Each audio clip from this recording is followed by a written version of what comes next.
Hello guys, welcome back to another video. In this video, we're going to be continuing from where we left off in the last video. I know it's been a minute since I recorded, but I have been very busy. But basically, as you can see over here, since I've been gone, there's a new PicoCTF 2025. So we're going to continue from there and see what new challenges await. As you can see, I've already done the challenges, but I'm basically going to go through them and hopefully you guys can gain some benefit and we can move on with what we've been doing. So again, we have it at easy. I tried some of the mediums, but I want to keep this series focused on easy, and then once we get through the easy stuff, then we can go into the medium. So without further ado, let's get started.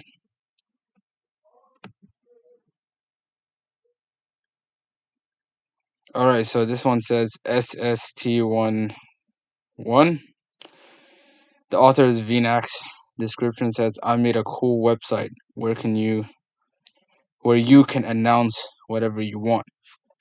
Try it out. Additional details will be available after launching your challenge instance. Okay, so let's just launch it. And for the record, while I was doing this challenge, I figured out that this SSTI, because if we go to the hints over here, it says server-side template injection, and over here it says server-side template injection. And since it says one, okay, never mind. I thought this would be two. Yeah, so it doesn't say. I thought it'd be a second one, but it's actually one. So it's SSTI server-side template injection. It'll be very clear to you what that means in a minute. So first, let's just go visit the website. Okay, forgot to turn off the proxy.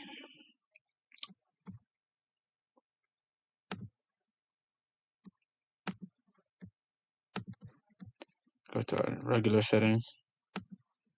Our normie settings. Oh, there we go. Okay. So it says home. I built a cool website that lets you announce whatever you want. What do you want to announce? Again, the procedure whenever you see a new website. Every time you do a CTF challenge, it's best to just basically navigate the site and see how it works and everything like that. So let's see what happens. I'll type something in. Press OK. And it basically announces that to the screen. Okay. If you look at the source code, it's a regular HTML file, and again, this is a form. So essentially, whatever the action is going to be is going to just going to send to this folder over here, and it's going to make a post request. Okay. And it's just and whatever we type, okay, it's going to be called name. So it's be name is going to be the variable that's going to hold whatever we type, and that's going to be sent. Let me just start up Burp Suite right now just to show what's happening. Probably I shouldn't have done that. I couldn't even access the page if I did that. We're going to go to the settings, manual proxy, okay, and then we're going to start up Burp, and then we're going to continue. All right, so now that the proxy is ready, we're going to press proxy, we're going to press intercepts on. Now we're going to go back over here, and then what we're going to do is we're going to press OK to see the post request being made.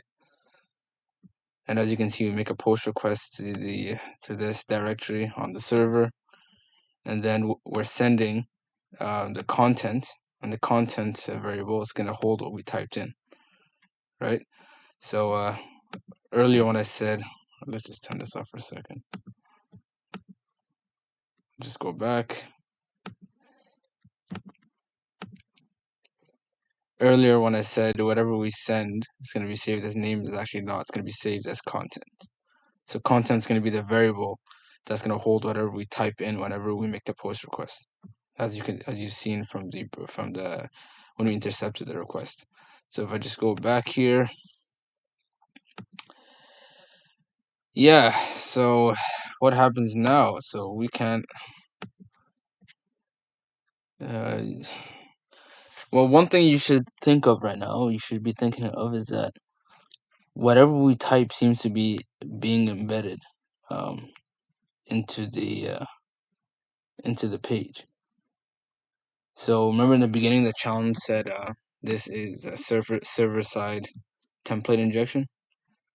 So since it's a server-side template injection, it would make sense to say that whatever we typed is being injected. A template is being made on the server side of things, and then whatever we type is basically directly placed inside of the template, and then the page is being sent back to us. Because again, if you notice, let me just announce something.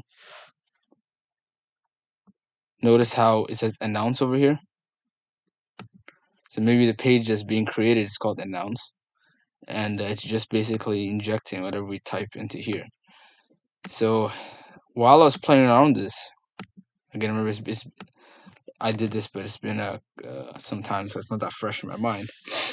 I remember after searching up how a server-side injection template injection attack works, where basically we could type in some special characters in here, so that we can get we can execute any command that we want.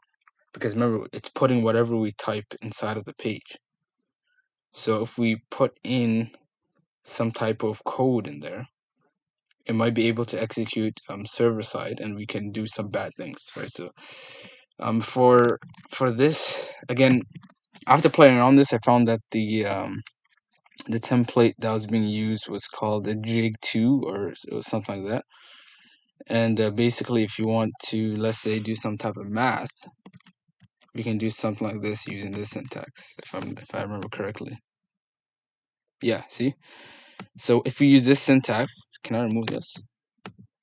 Will it work? Yeah. So if I use this syntax, I can essentially I can run math commands. So this plus is being treated as a special character. It's not being treated as a string, which proves what I said, that basically whatever we type in here is being directly placed inside of the template.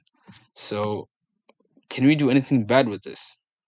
So if we do something like the payload, if I remember, was it? Let's just check here. Self init. Again, the reason I'm typing this, the template that's being created on the server is using a certain language, right? And from what I've seen, that if the template here, the template that's being used by the server is Ginger2, which it is because I looked it up, then this syntax is going to allow us to run any code that we want. So we essentially have remote code execution. As you can see earlier, we can do math, which means that the plus operator, when we use these two curly braces over here, is being dealt as a special character, okay, rather than plain text, which means that whatever we type in here is going to be executed rather than being dealt with as plain text. So if we did this command over here, if I just type it out completely,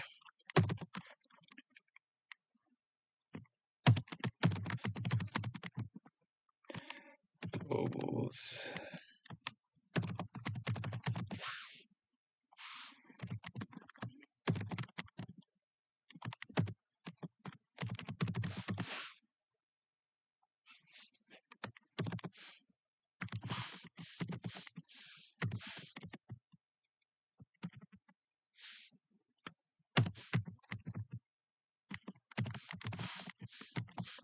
let's just try the ID command, the proof of concept.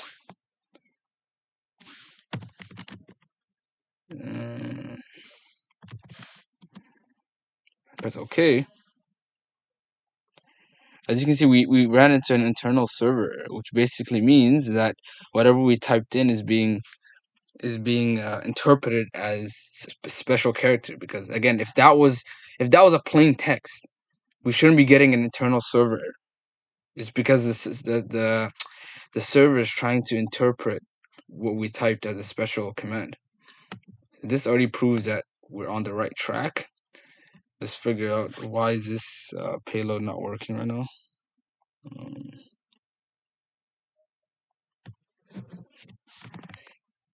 I put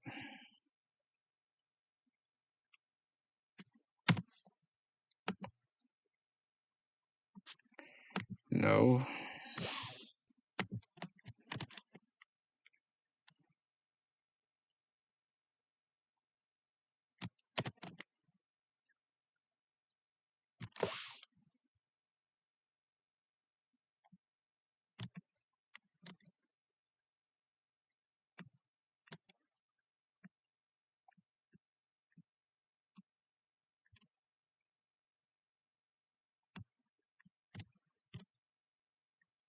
Output to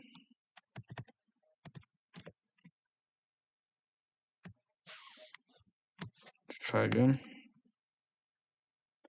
Yep. So as you can see, you're able to execute arbitrary code because again, I'm gonna keep on repeating this because it's very important to understand what this challenge is basically showing. Is that whatever we type in is being sent to the server as a post request with the variable being content. Content's holding whatever we typed in. The server somehow is going to take whatever we typed in, which is saved in the content variable, and then it's going to create a template that it calls the template announcement, and then what it does is it puts whatever we typed in inside of the file that it's creating, and then it sends that back to us. Okay, so since we're typing in a command, it looks at that and wrongfully tries to execute it basically. And this is proof as why we're getting this, because it looked at that and instead of just sending what we typed in directly in here, we actually find the output of the ID command showing up, which means that it actually executed and then it put it inside of the template. So we can get really bad at this now that we know that ID works. Again, we're trying to find a flag for this one. I'm pretty sure. Just look back at it. It says so yeah, we're trying to find a flag. So let's just see where we are in the file system. So we're gonna say instead of ID, let's just say ls. So these are the files in the current directory for this web server. We have we have app.py, we have flags. So obviously that's what we should be looking for. So if I just go back here and then just say instead of ls, I'm gonna say cat flag. And yep, so we got the flag. So that's basically it. We took advantage of a server-side template injection, which basically involves what happened again. I keep repeating it. I know it might be annoying, but it's important to understand these things. So what ended up happening was there was this page that was sent to us that asked us to type in some type of command so that it could announce it to us. Then it makes a post request to the web server. The web server has access to what we typed in because it's stored in a content variable.